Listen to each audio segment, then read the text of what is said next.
Yeah.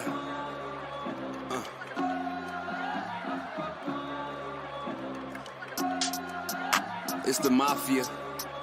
Yeah. He's a monkey with cymbals in his hands instead of just catching the and that's this. They're giving us like a 24-hour go feed. That's crazy. Yeah, it's a Bill City. Yeah, a Buffalo Bill City. Yeah, we got Josh Allen, got Steph. I know they mentioned something about an ultrasound to check the nerve endings and everything. Hopefully else he's like not pregnant. That would Hopefully be a disaster. I hear that's a 9-month timeline to recover from at the minimum, is what I've heard. Yeah, Ike McKenzie on a jet sweep. Maybe it's a fake. Honestly, it's a TD either way when you got Josh Allen making plays. Win a ball before we get a new stadium. Someone's making a new Twitter at some point. Maybe we should do that. Honestly, I'll just start a shared Google Doc, and that'll be our new Twitter. That'll be our new Twitter. Just people just adding shit in. Anonymous hedgehog is saying "fuck your mom." Like. This is our team forever. It is forever. We got Josh Allen, got Steph Diggs, Russo, Deion Dawkins, cause you know it's about to snow. It is Mafia, you know we on a roll. No competition and it's not even close.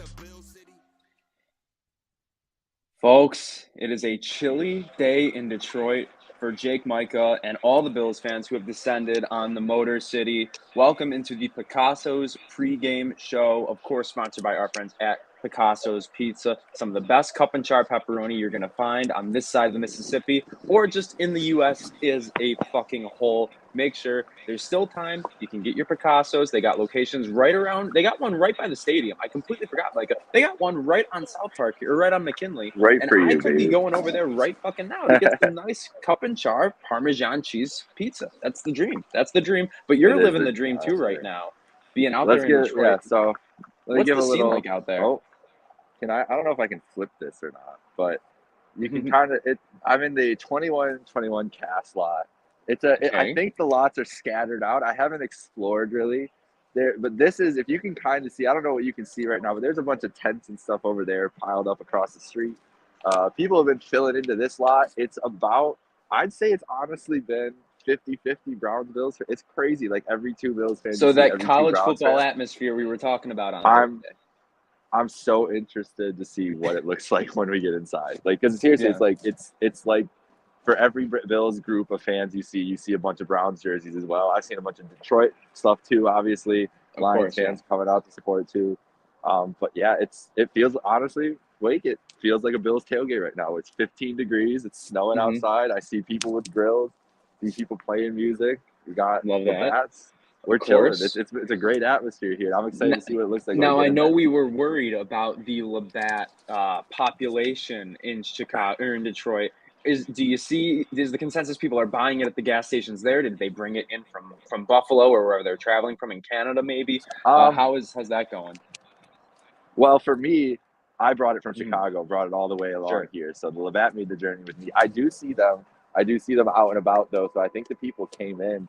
But a couple of people I've talked to so far, and I'm sure Maniac's I know he's out there working. We'll see what he gets fully from Tailgate Talk and hear more. That's going to be coming up this week. But yeah, from what I've seen so far, it's a lot of some locals here, like they're just coming to enjoy the game. But people driving in from everywhere. We saw people from New York, Ontario, a lot of Ontario plates, so a lot of people coming over from Canada and stuff, and obviously easy drive from Cleveland, 2 hours, quick in the morning. We drove this morning drove from Chicago to about 90 minutes outside of Detroit, like around Toledo area, a little bit outside Toledo. And it was pretty clear all day, the whole way through Ohio, the whole way from the Midwest. And I really do feel like there's a lot of like Chicago, Michigan, Indiana fans of these teams that are making their trek over here. It was a pretty easy drive to get in last night. If you drove through Michigan, it was crazy there. So that's why we went the other way. I saw some of the weather. It looked like people ended up just driving through the storm that was here. Like it was the same thing. Literally almost did it. Like I canceled my hotel at like 1 o'clock yesterday and switched our whole route because I looked and I was like, oh, we're just like looked up. We were supposed to stay in Kalamazoo, looked it up on Twitter. And the first thing I saw was rulers in the snow. It was like, not ideal, but people made the trek. I think they're going to have 60,000 here for this game. So it's gonna be like a packed house basically.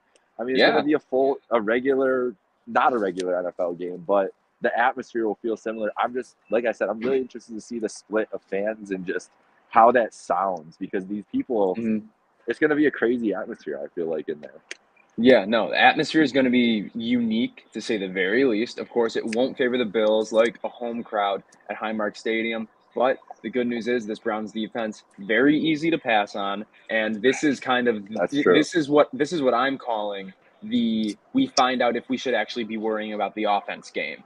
And that's the shortest I've been able to make it. Don't blame me for that. But if the offense continues, thank you very much. My English teacher might say that I why say lot word when little word do trick, maybe, but all those words do the job, But if we come away from this game with the offense still struggling, then I think we might be able to finally start to point fingers or question Ken Dorsey. This is not a game where the Bills should struggle on offense whatsoever. I expect it to be similar to the Packers game, where they're not able to do a single thing on offense. That's Cleveland, for the matter. They're not able to pass the ball very well. But in the second half, Nick Chubb's going to get some rushing totals, and it's going to be people complaining that we're giving up chunk rushing plays with a double-digit lead again. Because I feel like that's like there's an 80% chance that's how this game goes. Yep, that's how I feel like. I think it's going to be a high-scoring affair, but I will say all my bets right now are over on Stephon Diggs and over on Josh Allen passing. I think we talked about it Thursday. I think it's a get-right game for the offense. So I think our fastball is better than theirs, but Chubb is going to have success today as well. It's starting to get people are starting to play. I hear music louder now. It's starting to get active out here in the lot. This lot is, when we got here earlier, it was pretty empty, and now I'd say it's probably like 50-60% full. And I don't know about the rest of the stadium, but I'm sure it's there was traffic coming in too. Like it's getting crazy out here. It's gonna be a fun game in there. I honestly think the players are going to be so appreciative when we hear both teams are going to talk just about of the situation. Like how did we pack out this stadium on 3 days notice, like kind of deal, because that's what I'm expecting at this point. Yeah, no, there's probably going to be incredible stories from the people working in the stadium. We've already seen all the stories of people helping dig the Buffalo Bills players out. Like every year the Bills seem to have one game that is just a weird nonsense week. Like you think about the Tennessee Titans game from the COVID year. This is basically that version of that, because they haven't been able to practice pretty much for most of this week. The one day that they did have practice, they had to completely change it around because so many people were out due to illness, just because, whatever the hell's going around right now. So, but you're boogieing out there, and it doesn't seem like there's a worry in the world. Do you think that maybe the Bills' lack of just availability throughout this week, is that something to worry about, or do you think that this is a buttoned up team that knows what they have to do today? Now, remember the Titans blew out 3 teams in a row and they didn't have any practices during COVID? I feel like that's what the Bills, the type of team are.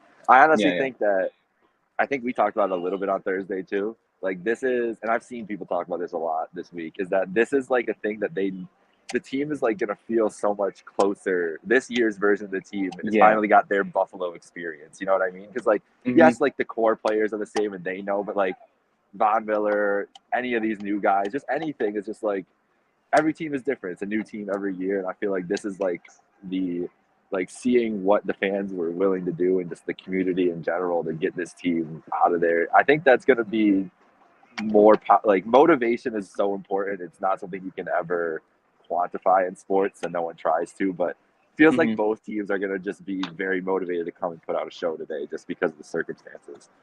Oh, hell yeah.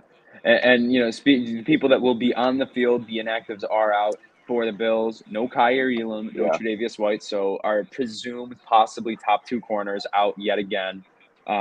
Jake Micah might be out. Nope, he's still there. Fantastic. Tremaine Edmonds, Greg Rousseau, who we already knew. AJ Klein won't suit up in his first game with the Bills, so bringing him in, we thought that might be some kind of Edmonds insurance, but it seems that they feel good enough with Matt Milano, Terrell Bernard, Tyrell Dodson, maybe a hint of Balin Spector and Tyler Medikevich, but it'll be interesting to see the linebacker usage for sure.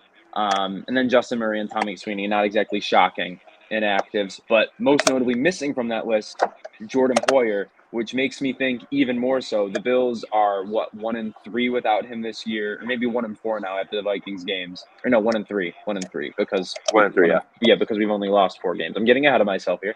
But the trend of Jordan Poyer being in the lineup for a Bills win, it seems like it's going to continue. And the ESPN Cleveland guys are definitely on that wavelength as well. Their pregame predictions are hilarious. We have 28-24, 45-17.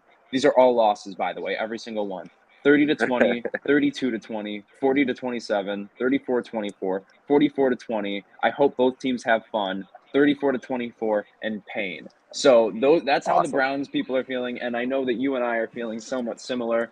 I know we gave our pregame predictions. I see you're freezing, so we're gonna let you get into the warm stadium. I just had to stand up. I had to sitting down is way too cold. Yeah, so I got 45-24 still. What's yours?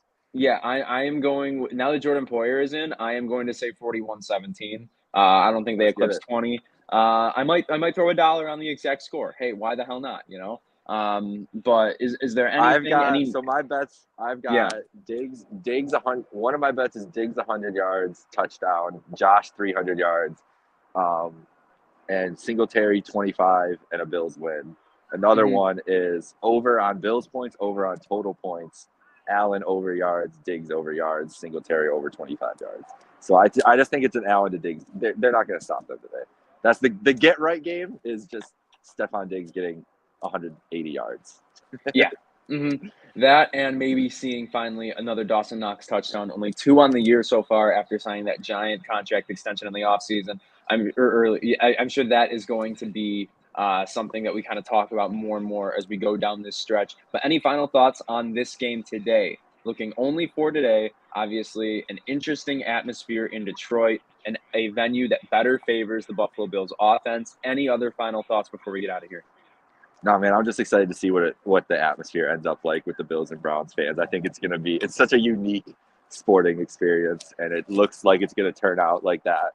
Just seeing the energy out here and just the different tents and even right now, people walking the street, I see 2 people in Browns jerseys, 2 people in Bills jerseys. It's everywhere. It's going to be a fun. I think it's going to come across on TV too, how interesting and cool it is. So I hope they highlight it. But yeah. I'm gonna get into the stadium in about 10 minutes. And we'll have some videos for the cap, hopefully pre-games. I'm right behind the Bills bench too, so I'm hoping to see some interesting Bills interactions. So yeah, keep it locked. I'll send those over to you, Wake, as a little peek behind the curtain. And go Bills. Let's go.